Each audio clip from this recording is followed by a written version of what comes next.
So guys, this is the second wig that I purchased from Temu.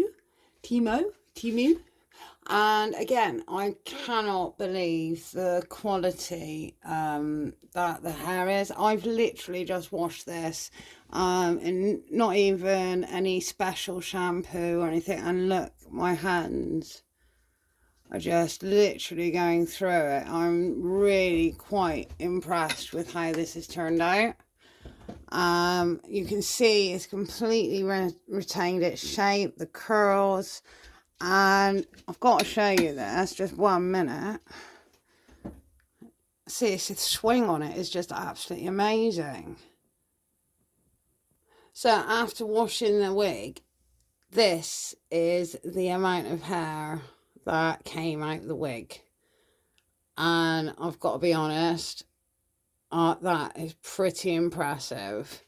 And again, this one is a synthetic blend with human hair. You can feel that when I washed it. It literally felt like human hair. And I cannot believe the hair. I'm so impressed with that. Seriously, I really did not expect something like this.